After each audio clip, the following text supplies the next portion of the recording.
Hi guys, me again. Hope you can see me. So it's a really nice day today and we're out in the garden. We're in my dad's back garden on the patio. My son is building a go-kart or something. You okay? Yeah. Yeah, he's fine. Oh, so we've been to the allotment finally. Yeah, so we went over there, and because it's been really dry, I thought it'd be overgrown, weeds and everything. It's not. It's half dead. It looks like a September garden when everything is just dying down slowly. Some of my butternut squash plants are dead. They're gone. They literally they made little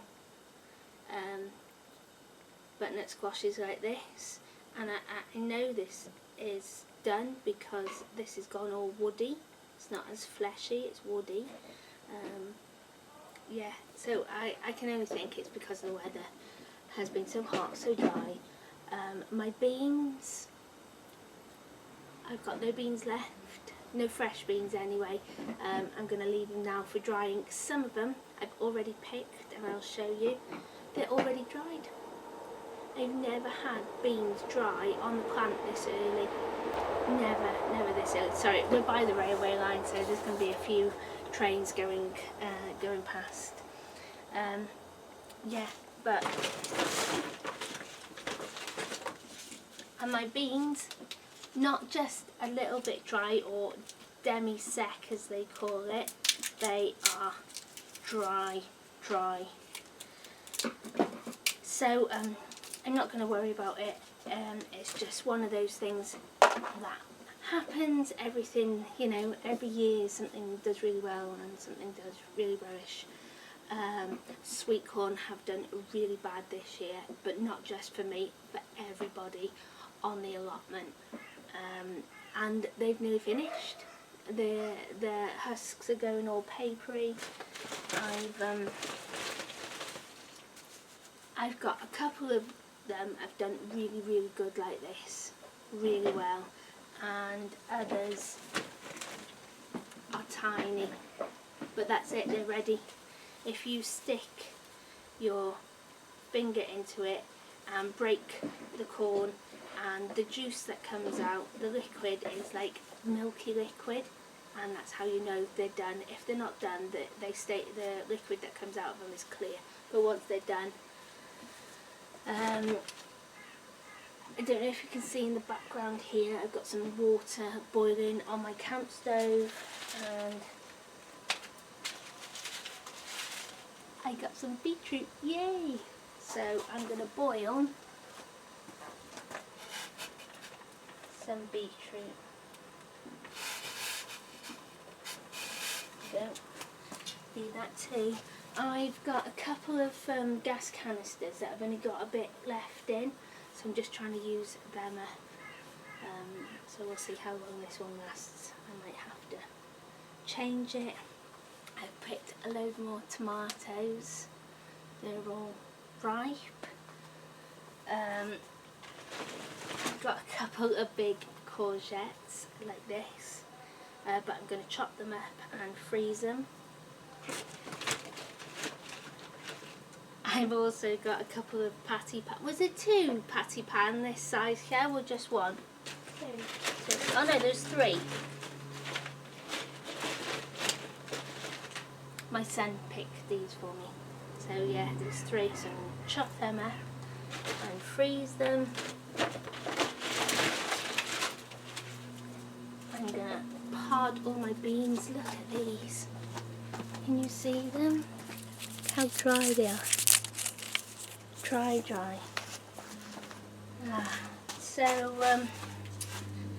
I planted these of our Trail of Tears. I planted Trail of Tears, and I also planted pea bean.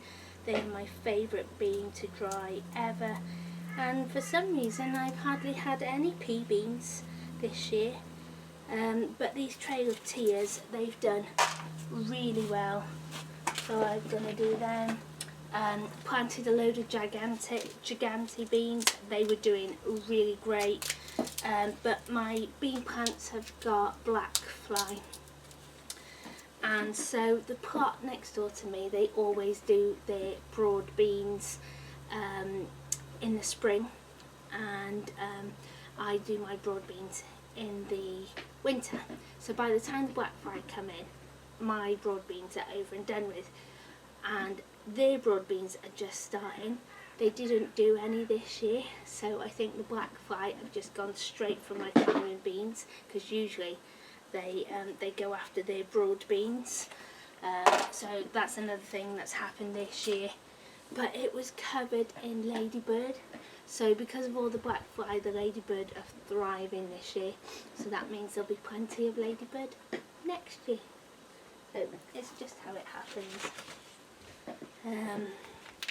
All my held beans, my French cross runner beans that I absolutely love, they have all finished, but I've got these for seed next year to plant, and you can also eat these beans. They'll be fine, just rehydrate them and boil them up. Off you go. What else have I got in here? I think that's it. My purple French bean, I absolutely love. They were doing amazing. They've gone. They're all dry as well. But never mind, I get seed for next year's plants. I think that's in that bag. Then there was loads of cucumbers, and I had to put them in the compost because they've just gone too far, but I'm still getting a few. We've got 3 in here. Oh yeah, these, I did manage to find a couple of pea beans. Let me show you the colour. I love the colour of these beans. They are so beautiful. I think they're called yin yang beans as well. Can you see them? Can't see because it's so bright, I can't see anything, so I'm hoping you'll be able to see the colour on these. Gorgeous. Oh, those beetroot are smelling nice and earthy. Got them. So when I got to the allotment, I had a look round, I had a bit of a panic, thinking, oh my goodness, everything's gone, nothing's grown, everything's finished. Had that little panic, and then I look in between all the chaos and the weeds and everything, and there's loads of food. And so I love these little caped gooseberries, Inca berries, and they come in a husk like that, and they were meant to be way bigger than this, but I put my plants out far too late, but at least I got some, so that's good. These are all fallen off the plant. They are so good. So I got loads and loads of these. I got about 30 of them off one little plant, so that was great. But one thing that I am so chuffed about is these tomatillos, I think they're called, tomatillos, and it's, what's the word translated into? Baby tomatoes, but they're actually not. They're a fruit that is closely related to these caped gooseberries, and apparently they're used a lot in Mexican cooking. I have never grown these before. I grew 6 plants, and for some reason I lost 4. I don't know what happened, but I planted 2 out. I've done nothing to them. I've watered them a little bit, not a lot, but in this heat they've absolutely thrived. They've done amazing. So you're meant to pick them when they're ripe, make sure they're fully ripe, because these plants are also related to the nightshade family, and they are a poisonous plant. So the leaves, the roots, the stems, these papery husk things, they are all poisonous. You cannot eat them. And then some people say when these tomatillos are not ripe enough, and they're also poisonous, and the one way you can tell they're ripe is these papery husks. They go like paper, but also they fill it completely, so I've just picked the ones that are full, and people use them a lot in Mexican cooking, make salsa with them and all sorts.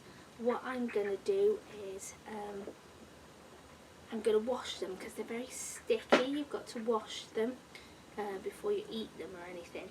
So I'm going to wash them, and then you can either leave them in the fridge for 2 to 3 weeks, but what I'm going to do is chop them all up and stick them in the freezer, and then when I'm ready to eat them or make something with them, they're all ready in the freezer. I've just got to defrost it.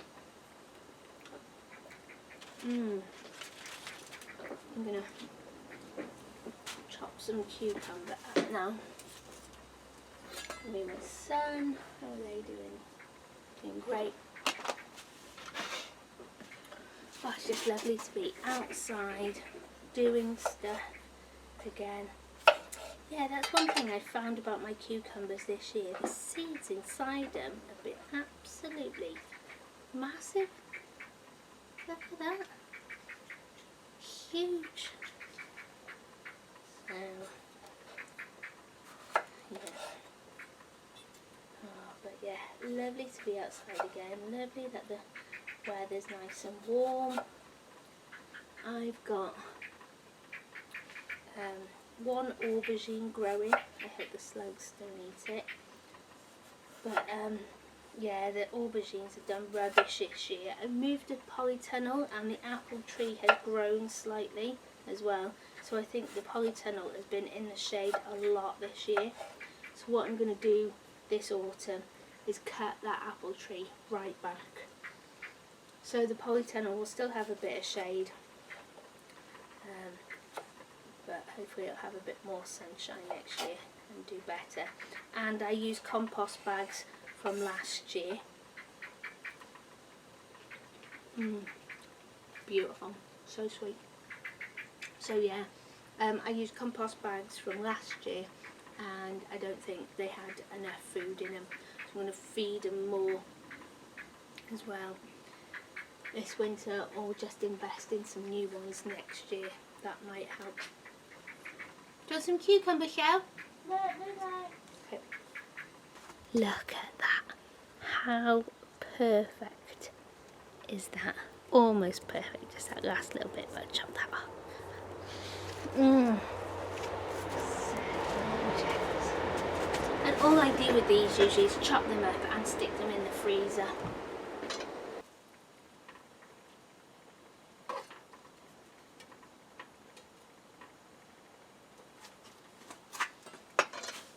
So when I boil my beetroot, I just trim the leaves. I don't cut it, I don't cut the roots off or anything. I just clean it up with my hand as much as I can and then chuck them in. Because if you chop them up in any way, they bleed, and that means they lose all their gorgeous colour. They lose some of it anyway in the water, but if you chop them, they lose a lot more. So I think I'm going to make a nice cup of tea now.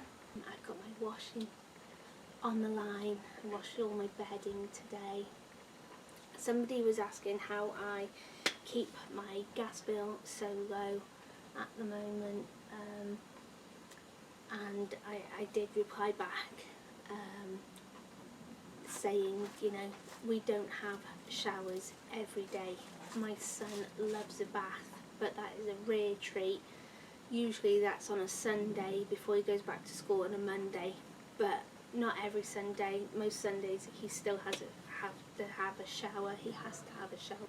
Yeah, I only use gas for my hot water. It doesn't, and heating. I don't cook with gas. I've got electric for that. My auntie suggested this. I think one of my subscribers suggested it as well, is that get in the shower. I always time it anyway, usually have 2 minutes. If I need to wash and condition my hair, I do that differently, and like I said, I don't do that every week. I probably wash my hair like every 7 to 10 days. I've trained it, and it doesn't get greasy or anything. And I try and leave it as long as possible, because when I wash it, even more of my hair comes out, and it just stresses me out even more. But yeah, that's how I'm keeping my gas bill super low at the moment. Is we wash, turn it on, turn the water on, get in, and as the water is heating up, I collect that water, and we use that water to flush the toilet and also to water my plants. And I've just had my water bill. So when I first moved in this flat, my water bill was £15 a month. I'm on a meter. Then it went up to £15.50. Then I got a bit lazy with it and not watched what I was doing, and then I got a bit into debt because I was only paying £15, but I was still using a lot more, and I started using a lot more than that. So anyway, for the past couple of years now, my water has been £25 a month, which I think is still really good. But I have been super careful with it, and they are reducing my water bill now to £19.50 a month. I'll never be able to get it down as low as £15 again, because the water's gone up. Wasp, the queen wasp, now has stopped feeding the wasps, and so this is when they get really violent and nasty and pain in the bum, because they're having sugar withdrawals. And they haven't been too bad this year actually, but now they're starting. Yeah. Yes, so that's what we are up to on this lovely sunny day. This is what, going to the allotment and picking the stuff, that takes enough time, but bringing it back and processing it, that's what takes the time. And so it took me a while to learn this actually, and to figure it out. I would go there, I would pick stuff, and then I didn't have any time to process it, and so it would sit around or go to waste. And so now I have to have like a full day where I can pick it and process it and freeze it, cook with it, whatever I need to do, and that's what takes the time. But it's a lovely sunny day. I'm going to sit here now, let my beetroot boil, and pod my beans. This is gigantic, amazing. And this is Helder, that's my green bean. Look at the size difference. I did hopefully grow some white seeded runner beans as well. So yeah, that's what I'm up to. I'm going to pod my beans now, have a cup of tea. Oh, lovely. Right behind the camera is the biggest, darkest black cloud I've ever seen. And I'm hoping it's not going to rain, because I just want my bedding to dry.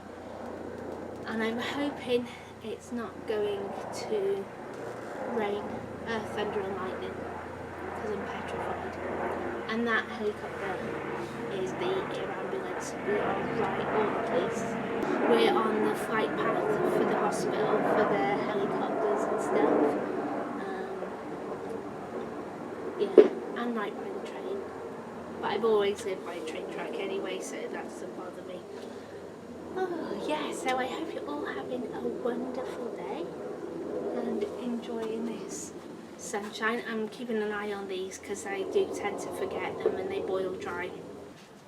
So the prepping is all done. My beetroot is cooked and I've cooled it down. All my beans are shelled. I haven't weighed them yet, but the Trail of Tears have done amazing this year. Got cucumber and sweet corn in the basket and that butternut squash, so all the little sweet corn on the cob I cooked on the gas stove and we've had them for dinner. I had some bean sprouts in the freezer. I got them out because that's what my son fancied, some bean sprouts. I fried them, and we also had that steak that I got in the magic bag. Yeah, so just really nice to be cooking outside. I've used the rest of those bits of gas canisters, so they've gone now.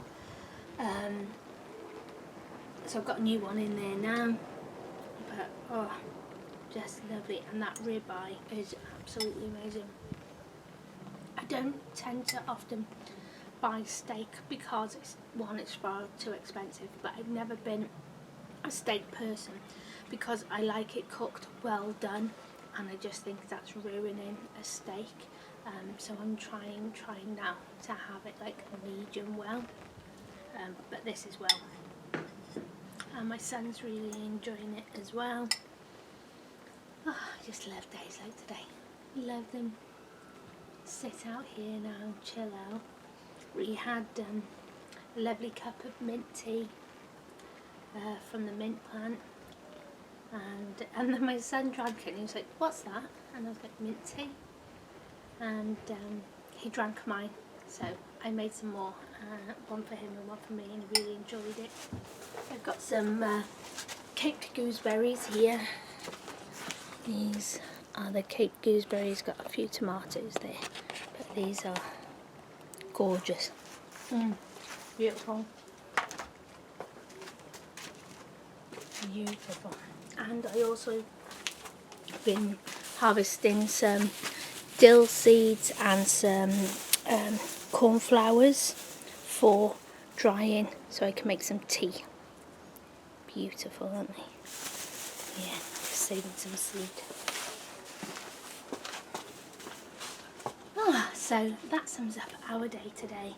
I hope you all had a really nice day, and my son wants me now, so I'm gonna go, and take care, and I'll see you soon. Bye.